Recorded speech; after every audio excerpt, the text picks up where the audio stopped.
So, as some of you will know, Marco Rubio, the Secretary of State, has been in Israel recently, and I want to show you a few clips of him, remarkable clips of him, and him showing you that his support for Israel is not just robust from his American strategic standpoint, but also it comes down to him at a biblical level. I want to show you two clips here. First of all, on a strategic level, here he is in a press conference with Prime Minister Netanyahu being pressed on the Gaza war. Have a watch of his response. I wanted to ask, I know you mentioned prior to the trip that the focus of the trip was not the Israeli plans for the operation in Gaza City, but I was wondering if you could tell us if that's something, and Mr. Prime Minister, good to see you again, if this is something that came up in your discussions in terms of the U.S. view on the announced Israeli plans for military operations in Gaza City, and what the U.S.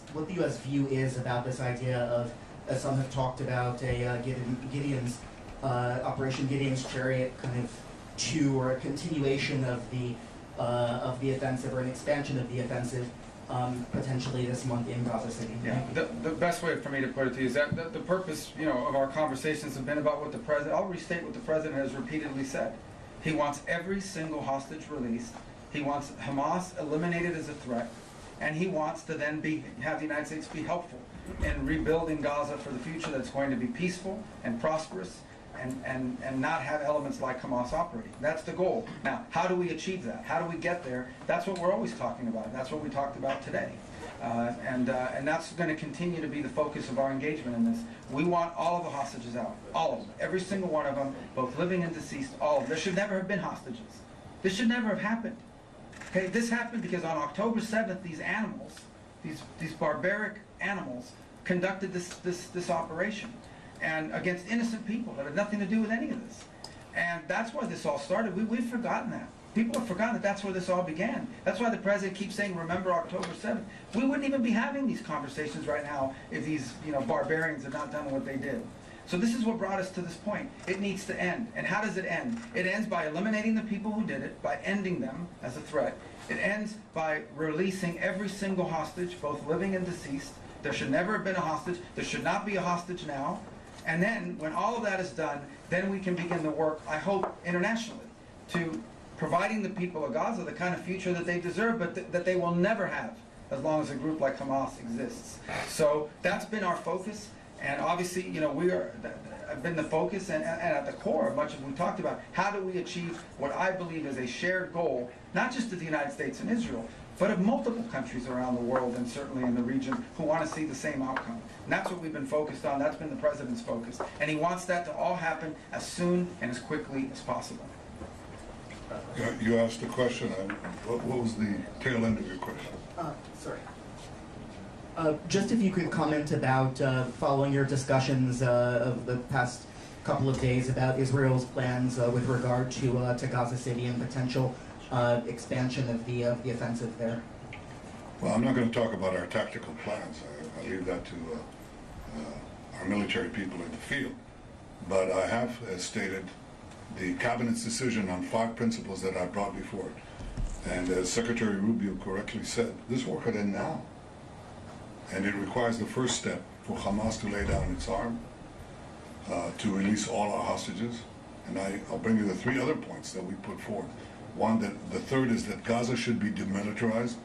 Demilitarized is different from just laying down your arms, because you want to make sure that arms are not smuggled into Gaza and arms are not produced in Gaza. So demilitarization is the third point. Overriding Israeli security responsibility is the fourth point, to make sure that there's no resurgent terrorism, Hamas or from any other organization. And the last thing is to establish a transitional civilian government by people who do not advocate the destruction of Israel, do not educate their children to terrorism, finance terrorism, or launch terrorism. These are the 5 points. And we're committed to doing it. We're now, Secretary Rubio said, how do you achieve this? How do you achieve the release of the hostages and eliminating Hamas if you keep Hamas there? If they surrender, lay down their arms, then you can do the rest without battle. And at any point, if you can do something without battle, it's better. Having been in battle, I can tell you it's not a lot of fun. And to see your friends die next to you is not a lot of fun. Or maimed for life, that's not a lot of fun. So if we can achieve this by having a Hamas surrender, all the better.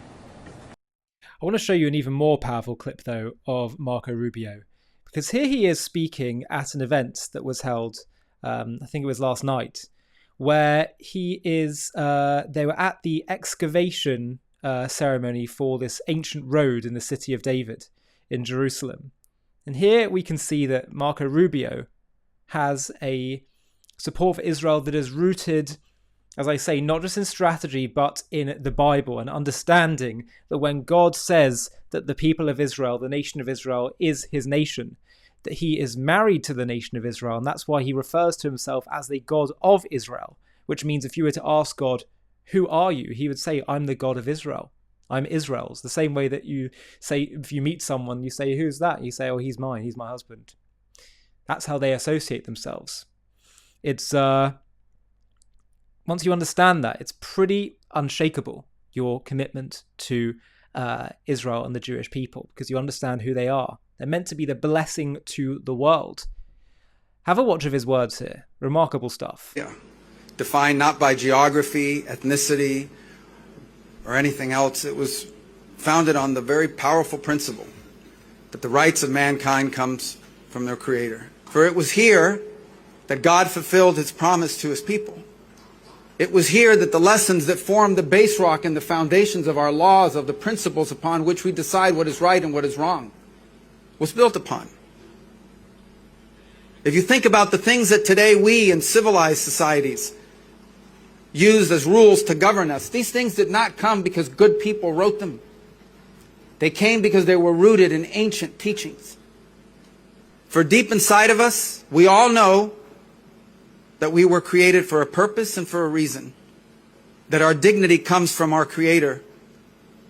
We deeply believe in our country as a founding principle from the God of Abraham and Isaac. And to stand here today on the very road where not 2,000 years ago, so many from everywhere ventured to fulfill that desire to be closer to the Creator, is a humbling and honoring experience. As you go through the layers of history, you realize that all the civilizations that conquered this city, all the ones who tore it down and built on top, are all gone. The Roman Empire is no more, nor any of the others that sought to conquer and rule this land. But one people remain. They have returned. For God's promise is eternal, and it is perfect, and his word is always true. And I'm honored to be a part of its fulfillment here with you tonight. The United States was founded on a... I mean, to hear that coming from the Secretary of State of the United States of America, we are living in not just historic times. This is biblical, what we're going through right now.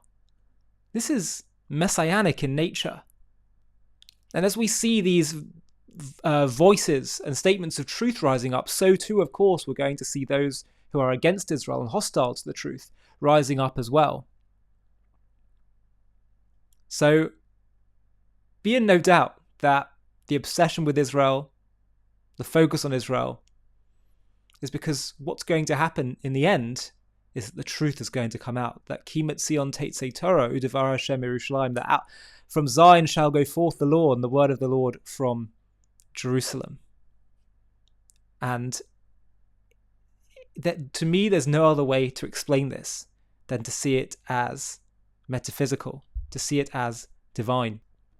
And the other thing I would say is that for those who lament all the hatred Israel's facing, and the smears and the lies and the vitriol, just know that we are assured that in the end Israel will come into its place that everyone will recognize as true, as the light to the nations, the teacher in the classroom of divine morality.